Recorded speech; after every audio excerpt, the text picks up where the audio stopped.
What's up, guys? Hope you're all doing good, and we're back with some Daniel Tosh, and this one is black. But before we get back into it, jumping back into the old format, because I think it looks better, to be fair, than having it just like on the stream.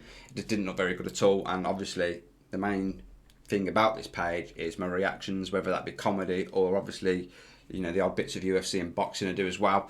But guys, yeah, really looking forward to this. It's been ages since, you know, I've done a proper video in this old format this way. So yeah, really looking forward to it. Let's just jump straight into it. I hope the world ends in my lifetime. I want to see it. I don't want it to end tonight. And I know the hand that I was dealt. When shit hits the fan, I don't make good decisions. I die hour one. Hey, we need to go north. I don't know where north is. I'm gonna stay here, guys. Dead. Some of you, you're gonna survive for a while. Good for you. Sizing people up as quick as you can. Do you know how to fly a plane? No? Knife to the throat. Out of my way. You're useless. That's what I've learned from watching movies. If anybody ever comes running up to you screaming, do you know how to fly a plane? Muster up some courage in a hurry. Yep. It's like that guy in 2012, that Russian guy that flies the bloody plane, you know, as they're coming over, was it China, I think? Fucking mental.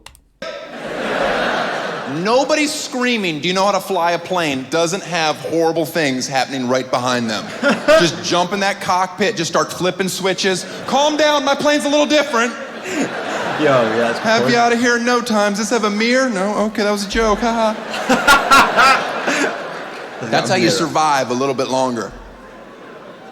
I watch any TV show with Alaska in the title just so I can see what a real man is supposed to look like.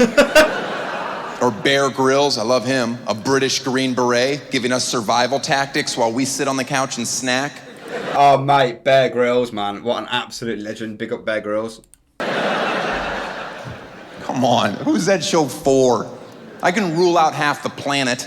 I don't know a woman that can do one pull-up, let alone climb a vine up a waterfall to eat a bat. Yeah, heads up, ladies, you're gonna die.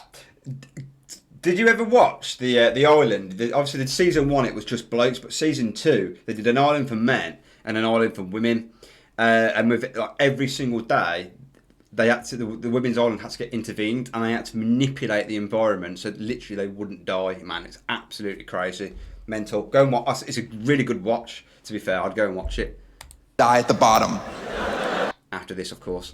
I'm going up there to eat bat. Do you know how to eat a bat? I saw this episode. I'll tell you, it's not as hard as you think. First thing you have to do, catch a fucking bat. I'm out. Catch a bat? Yeah, I can't kill a fly in under 3 hours in my house with equipment. You want me to blindly walk into a scary cave and barehand a flying AIDS rat?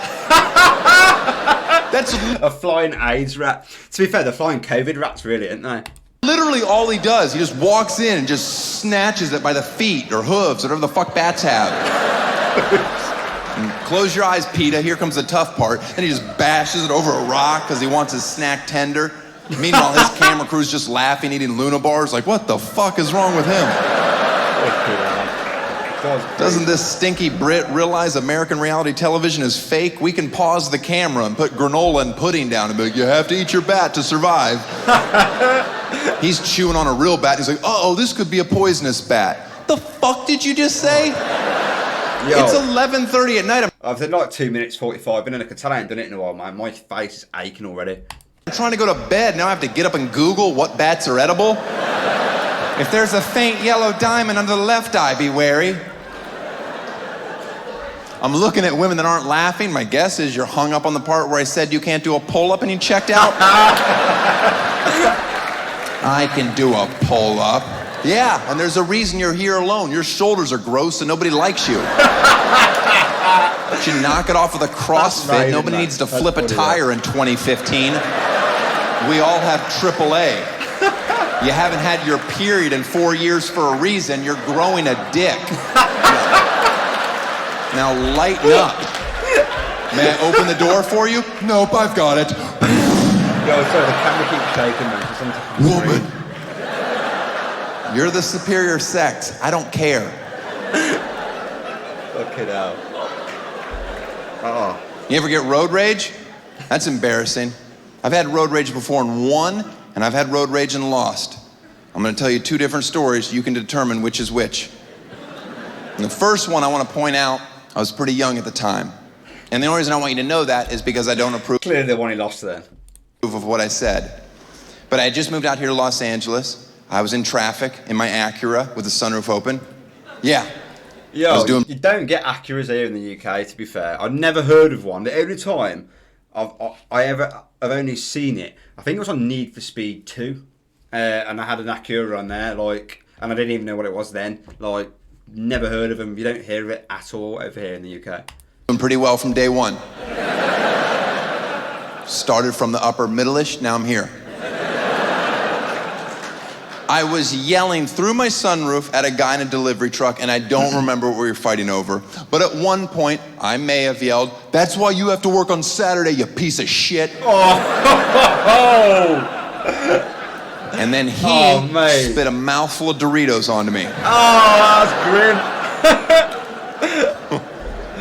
Have you noticed this? I've noticed a similarity between comedians is that they always have like mad stories. I mean, obviously some of them are probably slightly embellished, but other than that, they always seem to have loads of weird things happen to them, and I've noticed that from like obviously watching all the different comedians over like God knows how many years. They all have mad weird stories. I mean, I know obviously normal people like we do as well, but like not like all the amount as they do, if you know what I mean. It's a really massive similarity I've noticed.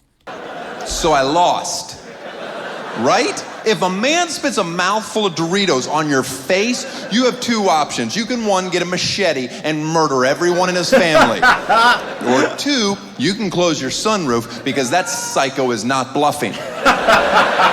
I had chewed up Dorito on my lip. I can still feel it right now. I didn't have any napkins in my glove compartment. That was over 15 years ago. You think there's napkins in my glove compartment today? You're goddamn right there is. Every time I go to a restaurant, I take a big fuck you to the environment stack. And they're like, "Hey, don't take so many napkins." I'm like, I had chewed up Dorito from another man on my face. Yeah, that's great. Now, here's a time more recently that I had road rage. I think I handled things a little more maturely. Again, I was in Los Guessing this one he won then. Angeles. I was on the 10 freeway eastbound, middle lane. Don't know what that says about my personality, but that's where you'll find me.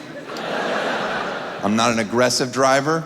Drive a station wagon. To be fair, I always drive in the fast lane because as daft as it sounds, you never get cut up. You never ever get cut up if you just stick in the fast lane. Well, I don't anyway. I used to do like a shitload of motorway driving in my old job. And yeah, always stuck in the fast lane. Never got cut up once, I don't think. I mean, obviously, you have a couple of, scary near misses or whatever, but nothing like proper mad.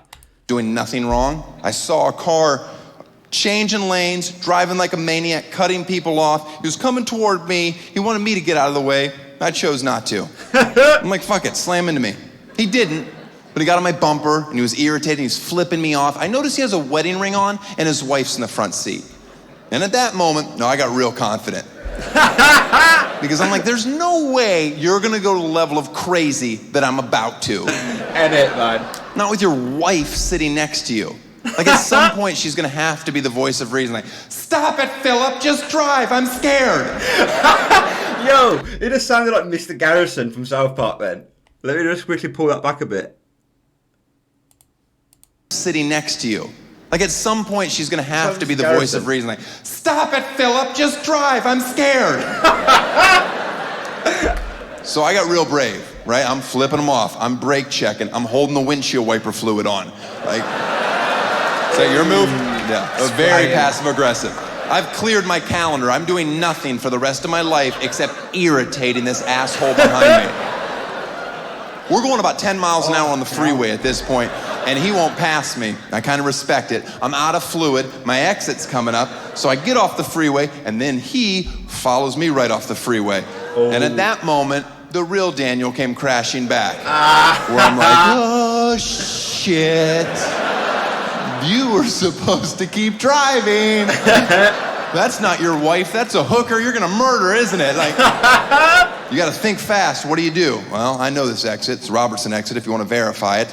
There's a very large black homeless guy at the bottom with a sign that just said food. I aggressively drove toward him with this guy right on my bumper, slammed on my brakes to a dead stop so he's pinned behind me, can't get around. I roll my window down. I give the guy $20. I say, you need to go crazy on the car behind me. I swear, he doesn't even hesitate. Both hands on the hood, cocks. Yeah, I thought he was going to say something like, oh, so we could see I'm a nice person or something, but not get him to attack the car behind.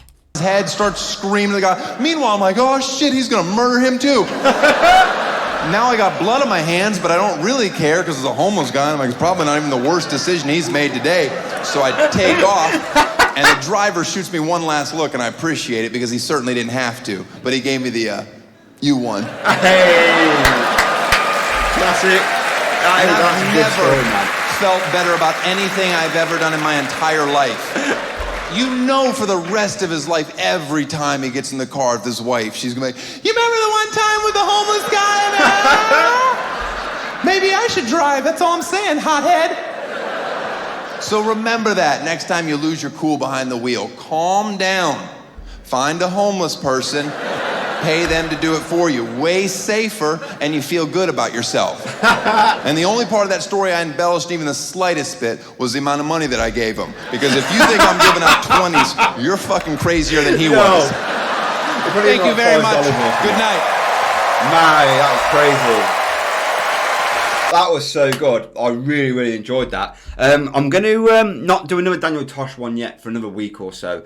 But guys, I think I need to do some Patrice O'Neill, Cat Williams, probably a Bill Burr. But I want to give Dave Chappelle some love because I know there's a lot of shit circulating around at the moment in the media about him.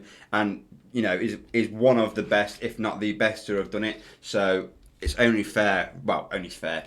I want to give him that support at the moment, and I know obviously you probably won't ever watch it or see it, but you know, as much as we can do, just to, you know, keep all the cancel culture down, man. Because I absolutely love Dave Chappelle, absolutely love him. He's brilliant. So guys, if you enjoyed that, yeah, drop me a like and subscribe, and I'll see you in the next one. Peace.